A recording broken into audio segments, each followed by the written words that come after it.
during games, I believe you'll be on the sideline, not the booth, as some choose to go about it. Why to you is that the right move, and what comes with that? Well, I've always been on the sideline, number one. And number two, I want to catch them when they come off so I can talk to them. And if there's adjustments that need to be made, then I want to be able to sit down and do it with them. And, a lot of times I tell them if they mess up, go on the other end, don't come by me. Take it in. You smell those mothballs, the smell of fresh Folgers in the morning.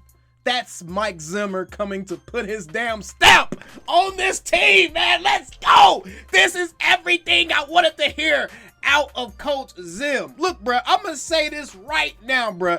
If our defense doesn't look a lot better this season, then I'm going to be convinced. Ain't nothing going to fix our defense. We'll never be able to stop the run. And Jerry really did sell his soul to the devil to get those 3 Super Bowl championships. And we going to never see any measure of success ever again. No, I'm not saying we're going to make it to the Super Bowl, but damn it, gosh, I think we're going to see a real football team this season, man. A complete football team that doesn't have to play complimentary football by making your damn offense have to hold on to the ball too damn long.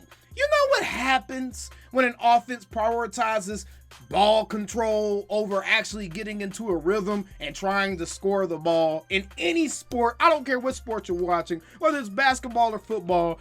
Anytime you see someone start getting to the point where they're trying to milk down the clock in basketball, they usually start losing. The other team makes a run.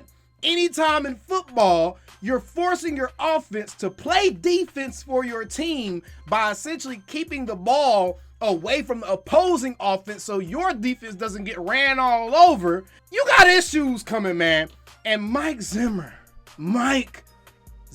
is going to be a breath of fresh air because we won't have to only see Mike McCarthy's big Dunkin' Donuts belly having ass on the sideline anymore, looking confused and confuddled when his defense is getting their ass kicked, and then we see a cutaway of Mr. Baseball Cap Man in the damn booth talking about some, oh, well, I don't know what the hell I'm doing right now. We ain't got to worry about that, man.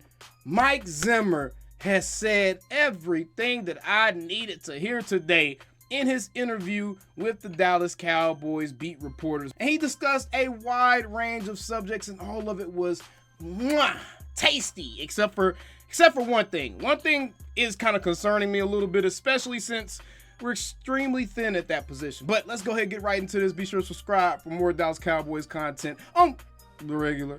You haven't been able to get your hands on Mazi yet, obviously, with him coming off of this deal. But what do you expect for this year, and what are you looking for from him? Well, obviously he was a high draft pick, and I heard that he kind of struggled a little bit last year. So, we're going to start with the basics, get him in a good stance, get him in, using his hands the right way, getting his footwork the right way, and then kind of go from there.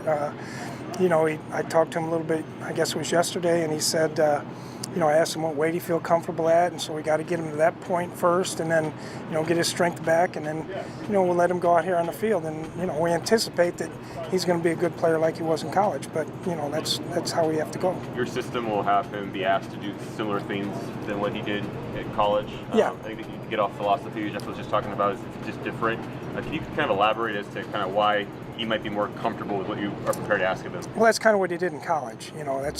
He lost a lot of weight when he got here, and he was trying to be a attacking 3 technique to get up the field, and we're going to probably play blocks a little bit more than that. Try not to get reached, so linebackers know where they're supposed to fit, and so on and so forth. So, I guess that's the biggest thing. All right, so y'all heard Mike Zimmer there talking about Mazi Smith and how Mazi was essentially instructed after being drafted from Michigan for being a good one-tech defensive tackle, after being drafted from Michigan for doing what he was actually good at.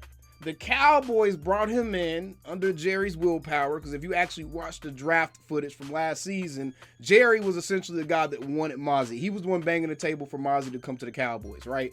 Dan Quinn didn't want Mazi Smith. So Jerry essentially forced Mazi Smith onto Dan Quinn and was like, hey, use this big back right here. And Dan Quinn was like, but I don't want to use this big back.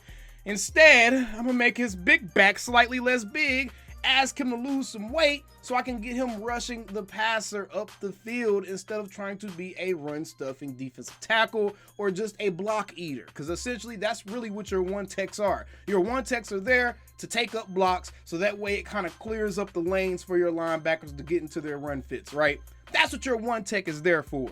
Mazi Smith was supposed to be a super big back, a fat boy that had a lot of strength, had a lot of rotational torque and power and stuff, and he'd be able to take on those 2 blocks and keep the opposing offensive lineman from getting up to that second level and essentially knocking your linebackers out of the play, and that's how you end up getting 6, 7, 8-yard rushes every time someone runs the ball up the middle or when they bounce it up to the outside or something like that, right?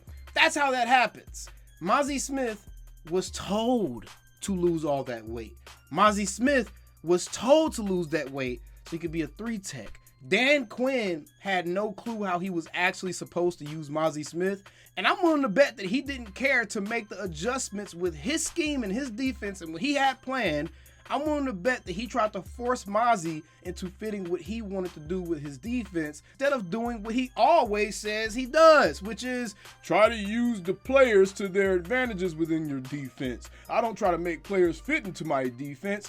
That's exactly what you did, Dan Quinn. You tried to make Mazi Smith an upfield pass rusher. That is not what you want your defensive tackle to be. I'm glad Mike Zimmer came out and said this, and more importantly, I'm glad Mike Zimmer just told us the truth about where Mazi Smith's weight actually is. I seen a few days ago a report came out about Mazi Smith's weight being at about 330. Now, I was like, damn, how did he gain 40 pounds in a matter of a couple of months fresh off of shoulder surgery?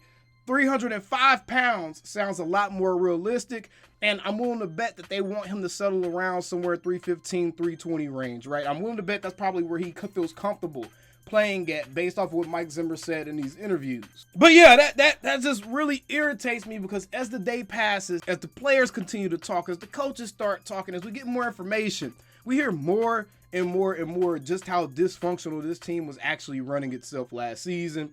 And bruh, Dak and that offense really covered up a lot of warts for this team. But hopefully, Mike Zimmer and his potbelly is going to be able to help us not only cover up those warts, but freeze them joints off and get rid of them permanently. But all in all, man, I love everything I heard from Mike Zimmer. And Mike Zimmer honestly has done as good of a job as anybody or any acquisition the Cowboys have made this offseason and getting me excited about this upcoming season again. Because I ain't gonna lie, y'all, it was looking a little bleak. It was hard to really grasp onto anything, but understanding that we have a legitimate, seasoned, respected defensive coordinator coming in here that's going to give us that nastiness, like a no-nonsense mentality instilled into our defense to where, like he said, dudes should be afraid to walk by him on the sideline when they mess up versus you got baseball cap boy in the booth and your defensive players out there holding and doing all kind of silly stuff and there's no real consequences because the defensive coordinator is not even really out there to get into your ass in real time in the moment. We won't have to worry about the players trying to self-govern and lead themselves because the people that's supposed to be leading them, the coaches, are going to be down there in the trenches with them. Whoo!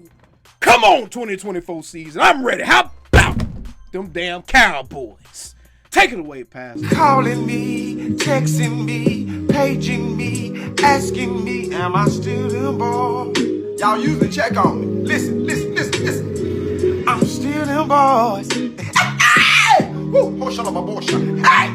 I'm still them boys.